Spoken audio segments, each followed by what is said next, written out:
Good morning, children. How are you all? Yes, I'm sure you all are fine. So, exams are fast approaching. Yes. Okay, I hope you are preparing for the examination.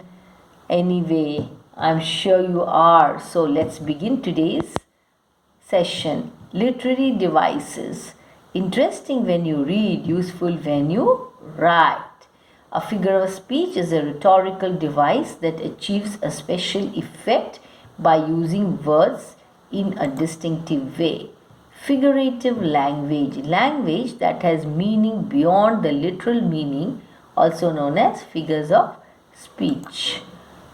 The first one, you can see the simile. Children, please note the spelling. Be very careful about the spelling.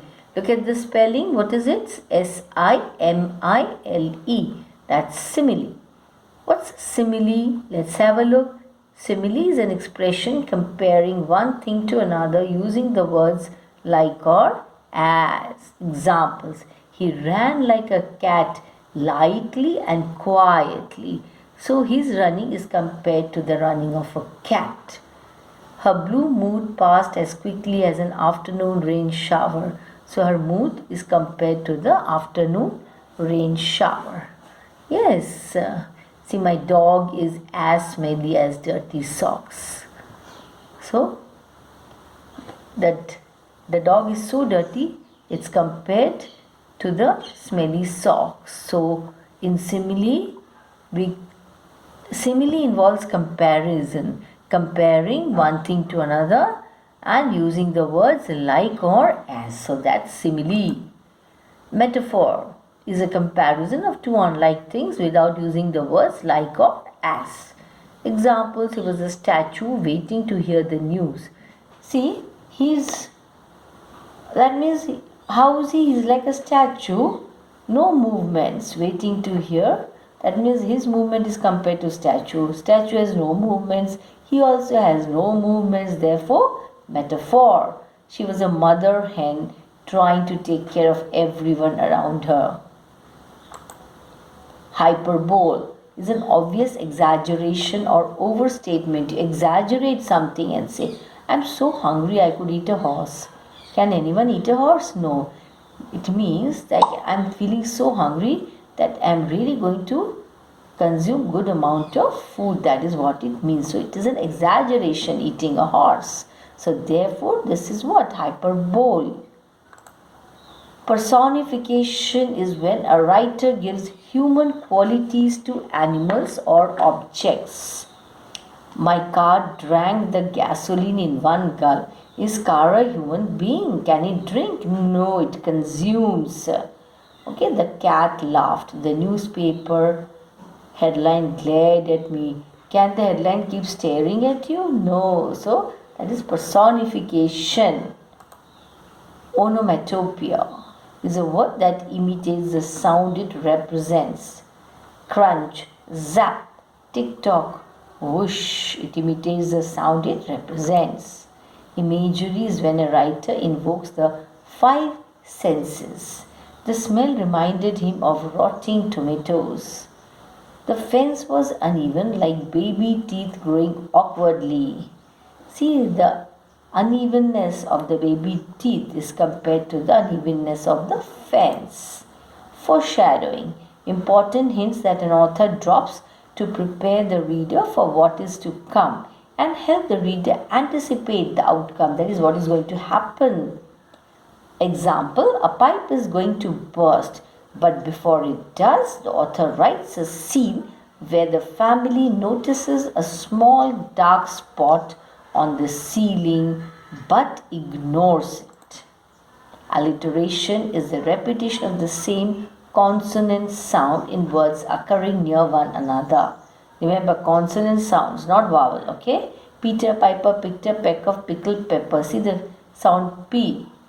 That P sound is repeated throughout. Then Sally sells seashells by the seashore. The sound S is repeated throughout. Come and clean the cures in your closet.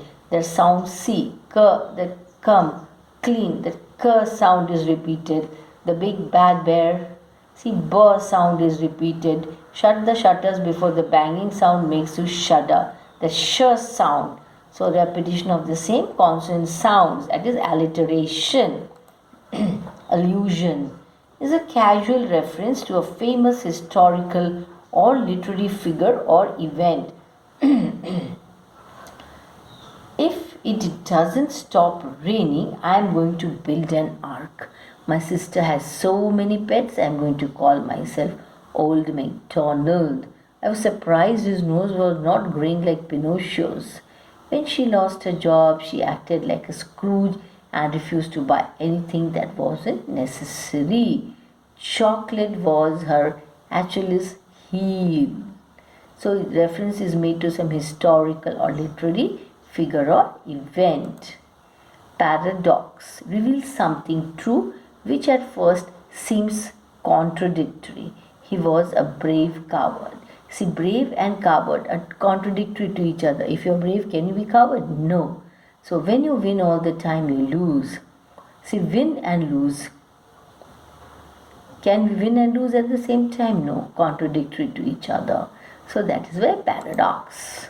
Symbolism is using an object or action that means something more than its literary meaning. Pink, the fight against breast cancer. The Statue of Liberty, what does it symbolize? Freedom. Roses stand for romance. So this is symbolism.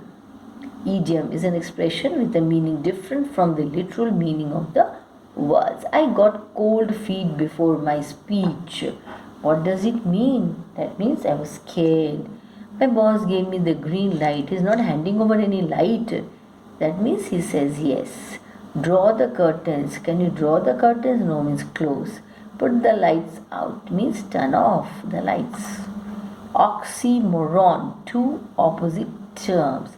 A peaceful war, a generous cheapskate, dark sunshine, tragic comedy, opposite terms, unbiased opinion. Yes. Euphemism. Euphemism is a polite word or phrase used in place of one that may be too direct, unpleasant, or embarrassing. Pass away means die. Let go means fired. Pre-owned, pre-loved means used. Pregnancy, termination instead of abortion. On the streets instead of homeless. So for that one word homeless, we are using here on the streets. So that is euphemism. Cliché is an expression that has lost its power or originality from overuse. Cliché. Talking a mile a minute. Quite a mouse. Easy as pie. They all lived happily ever after. Read between the lines. Pun is a humorous play on words often involving double meanings. A man stole a case of soap from the corner store. He made a clean getaway. I really wanted a camouflage shirt, but I couldn't find one.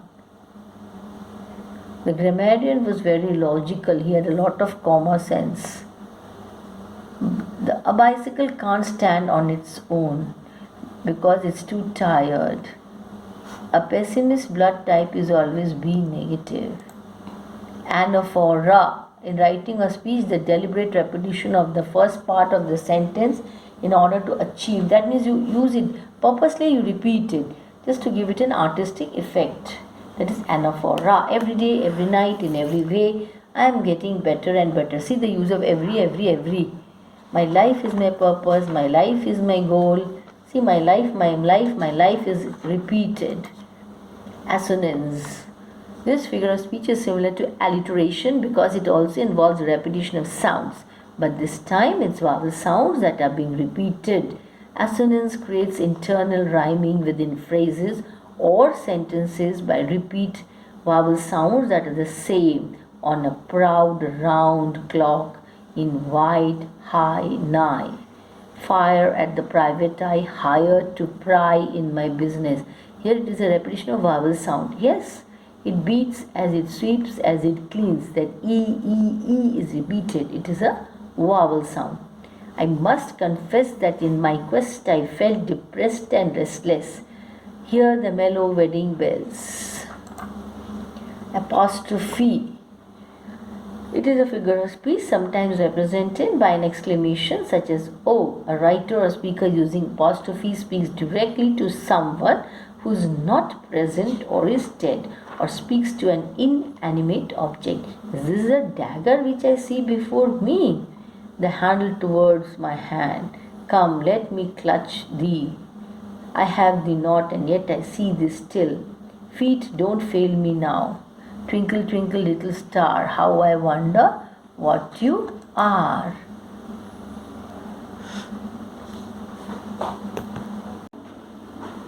The next one is transferred epithet.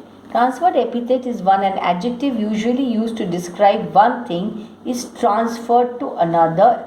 Epithets are usually adjectives like happy that describe a noun like person. Transferred epithet is when this adjective is transferred to a different noun like happy birthday. A synecdoche, pronounced synecdoche, is a member of the figurative language family.